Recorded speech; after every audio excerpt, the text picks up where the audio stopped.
Prinsip pertama adalah money has a time value. Uang memiliki nilai waktu.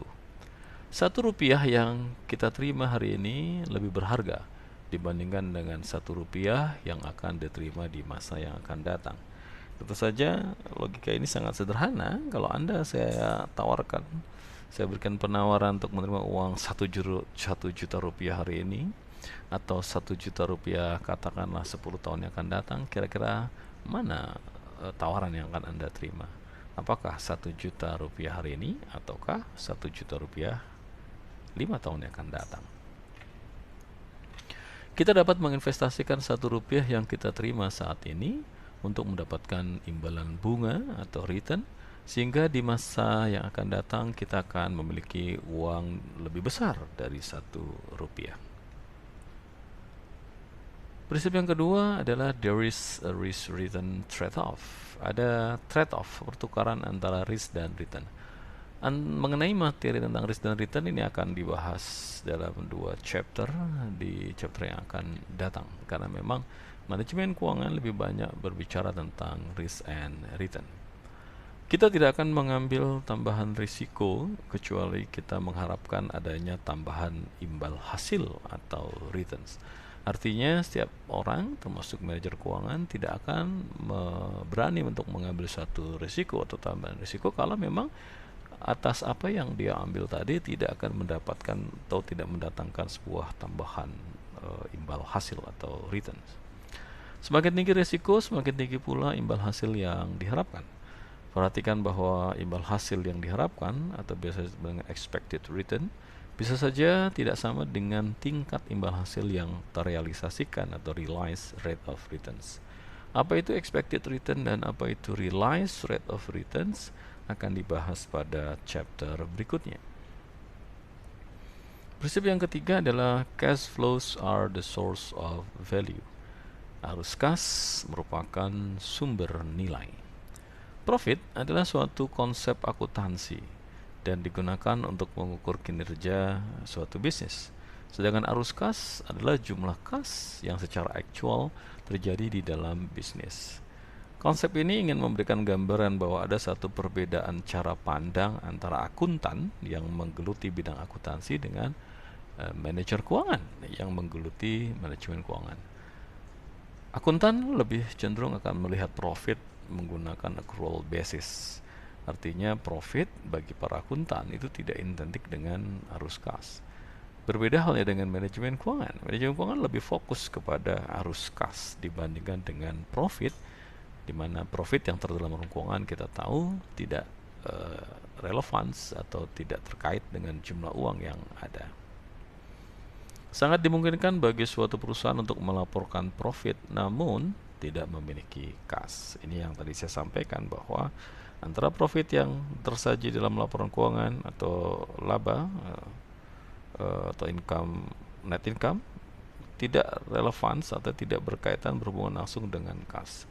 Jumlah profit yang terjadi di laporan keuangan bisa saja tidak sama dengan jumlah kas yang dimiliki oleh perusahaan karena memang akuntansi menggunakan sistem accrual basis.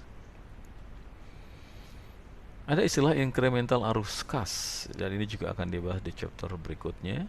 Keputusan keuangan pada suatu perusahaan harus mempertimbangkan incremental cash flow, yaitu perbedaan arus kas perusahaan yang akan dihasilkan dari potensi investasi baru dengan arus kas yang didapat dihasilkan bila tidak melakukan investasi tersebut. Prinsip yang keempat adalah market prices reflect informations. Harga pasar merefleksikan, menggambarkan sebuah informasi. Para investor bereaksi sangat cepat terhadap berita atau informasi dan juga terhadap keputusan yang dibuat oleh para manajer. Good news menandakan higher stock prices, bahwa harga pasar saham itu akan cenderung meningkat, sedangkan bad news akan menandakan lower stock price, bahwa harga pasar saham dia akan turun. Ini juga akan kita bahas di materi kita yang akan datang. Dan yang terakhir, prinsip yang kelima adalah individuals respond to incentives. Para manajer sebagai agen merespon insentif yang diperoleh dari tempat mereka bekerja. Jika insentif tersebut tidak layak dengan yang diterima oleh para pemegang saham, artinya manajer akan membandingkan dengan apa yang diterima oleh para pemegang saham selaku prinsipal, maka para manajer tidak akan mengambil keputusan yang secara konsisten akan meningkatkan nilai pemegang saham. Kondisi inilah yang biasanya akan memunculkan istilah yang disebut dengan biaya keagenan atau agency cost. Masalah keagenan atau biaya ini dapat dimitigasi melalui beberapa cara. Yang pertama, perencanaan kompensasi yang memberikan penghargaan kepada para manajer bila mereka dapat memaksimalkan kesejahteraan pemegang saham. Yang kedua, pelaksanaan pengawasan atau monitoring oleh dewan direksi. Yang ketiga, pelaksanaan pengawasan oleh pasar keuangan seperti auditor, bankir, analis efek, agen pemberi kredit, dan lainnya. Dan kemudian yang keempat, penekanan kesepakatan apabila kinerja perusahaan menurun yang terindikasi dari turunnya harga saham. Maka para manajer dihadapkan pada penggantian personil. Artinya kalau memang manajer tidak berhasil mencapai target-target yang ditetapkan oleh para pemegang saham, maka mereka siap untuk digantikan oleh para manajer yang lain. Demikian pembahasan materi pertama kita, dan sampai ketemu di materi yang kedua, karena ini memang adalah overview terkait dengan prinsip-prinsip manajemen keuangan. Dan sebelum saya akhiri, jangan lupa ada home assignment yang harus Anda kerjakan dan Anda submit di sebuah aplikasi yang ditetapkan oleh dosen Anda masing-masing. Tugasnya adalah sebagai berikut. Apabila saat ini Anda memiliki uang sebesar 50 juta dan Anda berkeinginan untuk memulai suatu usaha, maka usaha apakah yang akan Anda jalani?